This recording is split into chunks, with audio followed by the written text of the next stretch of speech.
नमस्ते दोस्तों, आप देख रहे हैं देववाणी, जहां आपको मिलती है भक्ति और ज्ञान की पवित्र आवाज। नमस्कार। कभी सोचा है कि दुनिया के सबसे पुराने ग्रंथों में एक ऐसा ज्ञान का सागर छिपा है जिसे आज भी पूरी तरह से समझना एक चुनौती है। आज हम उन्हीं 4 वेदों की दुनिया में एक सफर पर निकलेंगे। ये सनातन धर्म के वो मूल ग्रंथ हैं जिनमें सृष्टि के रहस्य छिपे हैं। तो चलिए शुरू करते हैं ये अद्भुत यात्रा। तो जाहिर है सबसे पहला सवाल मन में यही उठता है कि आखिर ये वेद हैं क्या? क्या ये किसी इंसान की लिखी हुई किताबें हैं या ये ज्ञान कहीं और से आया है? और ऐसा तो क्या खास है इनमें? ऐसा कौन सा दिव्य ज्ञान है जिसकी चर्चा हजारों सालों से होती आ रही है? आइए आज इन्हीं सवालों के जवाब ढूंढते हैं। चलिए तो सबसे पहले इसी ज्ञान के सागर में एक डुबकी लगाते हैं और ये समझने की कोशिश करते हैं कि वेदों की शुरुआत कहाँ से हुई और इनका असल मतलब क्या है। सबसे पहले आइए इसी शब्द को पकड़ते हैं, वेद। ये शब्द संस्कृत की वेद धातु से बना है, जिसका बहुत ही सीधा लेकिन बहुत गहरा मतलब है जानना। तो वेद का मतलब ही ज्ञान है। ये सिर्फ किताबें नहीं बल्कि खुद ज्ञान का ही एक रूप है। लेकिन रुकिए, ये वो ज्ञान नहीं है जो हमें स्कूल कॉलेजों की किताबों से मिलता है। ये एक दिव्य ज्ञान है, एक ऐसी समझ जो बताती है कि ये सृष्टि कैसे बनी, प्रकृति के नियम क्या हैं, आत्मा का सच क्या है और वो कौन सी परम शक्ति है जिससे ये सब कुछ चल रहा है। अब यहाँ एक बहुत ही दिलचस्प बात सामने आती है। वेदों को श्रुति भी कहा जाता है। श्रुति यानी जो सुना गया। मान्यता ये है कि ये ज्ञान किसी ने लिखा नहीं बल्कि महान ऋषियों ने इसे गहरे ध्यान की अवस्था में सीधे परमात्मा से सुना। बाद में महर्षि वेद व्यास ने इसी सुने हुए अपार ज्ञान को इकट्ठा किया और उसे 4 वेदों में व्यवस्थित किया ताकि ये हम सब तक पहुंच सके। और यही बात वेदों को दुनिया के किसी भी दूसरे ग्रंथ से बिल्कुल अलग बनाती है। इन्हें अपौरुषेय कहा जाता है। इसका मतलब है जिसकी रचना किसी पुरुष यानी इंसान ने न की हो। ये ज्ञान किसी व्यक्ति की सोच या कल्पना का नतीजा नहीं है बल्कि सीधे उस दिव्य स्रोत से आया है जो हम सबसे परे है। तो जब इस विशाल ज्ञान को 4 हिस्सों में बांटा गया तो वो कौन से 4 रास्ते बने? अब हम एक एक करके चारों वेदों की दुनिया में चलेंगे और उनकी अपनी अपनी खासियत को समझेंगे।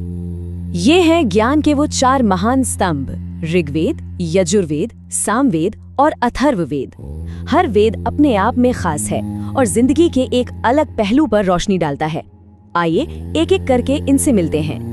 हमारी यात्रा शुरू होती है ऋग्वेद से, जिसे सिर्फ भारत का ही नहीं बल्कि पूरी दुनिया का सबसे पुराना ग्रंथ माना जाता है। समझिए, ये ज्ञान का पहला सूर्योदय था। सोचिए, ऋग्वेद में 10,000 से भी ज्यादा मंत्र हैं जिन्हें सूक्त कहते हैं। इन मंत्रों में देवताओं की स्तुति की गई है। पर यहाँ एक बात समझनी बहुत जरूरी है। ये देवता कोई इंसान जैसी मूर्तियां नहीं बल्कि प्रकृति की ही जबरदस्त शक्तियां हैं, जैसे अग्नि जो ऊर्जा का प्रतीक है और सूर्य जो प्रकाश और जीवन का स्रोत है। ऋग्वेद हमें सिखाता है कि प्रकृति खुद ही ईश्वर का रूप है और हमें उसका आदर करना चाहिए।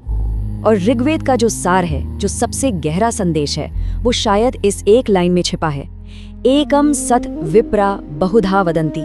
इसका सीधा सा अर्थ है, सच तो एक ही है, बस बुद्धिमान लोग उसे अलग अलग नामों से बुलाते हैं। हजारों साल पहले दिया गया ये एकता का कितना बड़ा संदेश है, जरा सोचिए। तो ऋग्वेद ने हमें ज्ञान की रोशनी दिखाई। अब यजुर्वेद हमें बताता है कि उस रोशनी में चलना कैसे है। ये ज्ञान को कर्म में बदलने का वेद है, अनुष्ठान का वेद है। यजुर्वेद का केंद्र है यज्ञ। अब जब हम यज्ञ शब्द सुनते हैं तो दिमाग में बस आग और उसमें डाली जाने वाली आहुति आती है ना? लेकिन यजुर्वेद इसका मतलब कहीं ज्यादा गहरा बताता है। यहाँ यज्ञ का मतलब है त्याग, सेवा और समर्पण।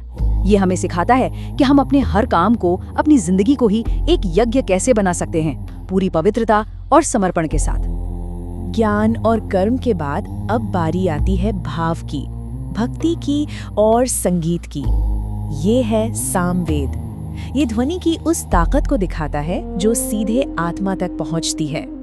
सामवेद की सबसे अनोखी बात पता है क्या है? इसके ज्यादातर मंत्र ऋग्वेद से ही लिए गए हैं, लेकिन यहाँ उन्हें बिल्कुल नया रूप दे दिया गया है, संगीत का। इन मंत्रों को गाने के लिए खास धुनें बनाई गई हैं और इसीलिए सामवेद को भारतीय शास्त्रीय संगीत की जड़ माना जाता है।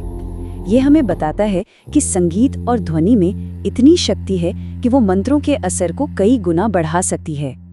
और अब हम पहुंचते हैं चौथे और आखिरी वेद पर, अथर्ववेद।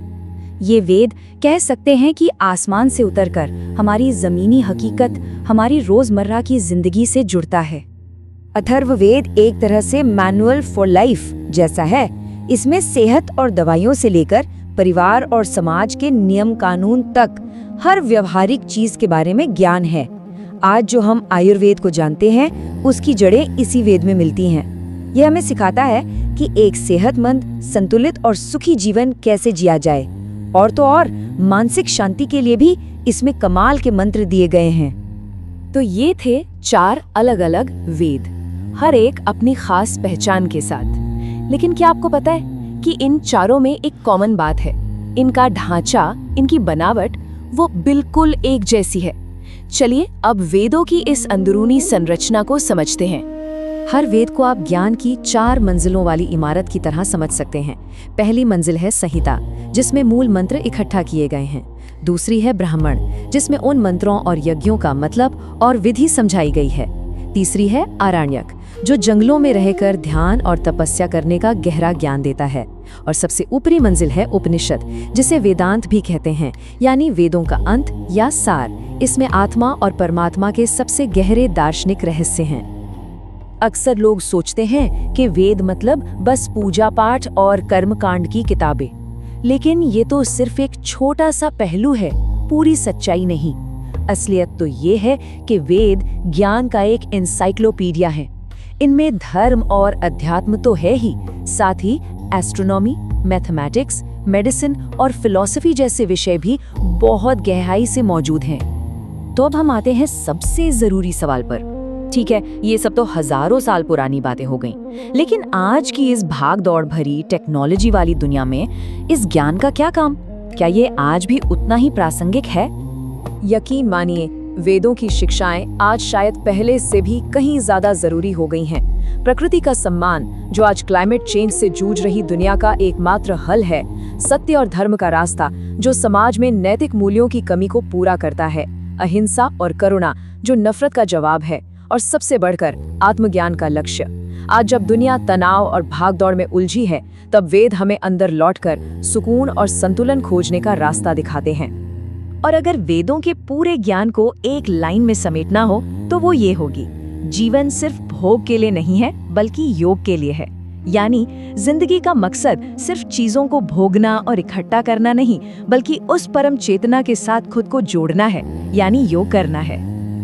तो मैं आपको इसी एक सवाल के साथ छोड़कर जा रहा हूँ। जरा सोचिएगा, क्या ऐसा हो सकता है कि हमारी आज की सबसे बड़ी मुश्किलों का हल हमारे सबसे पुराने ज्ञान में ही छिपा हो?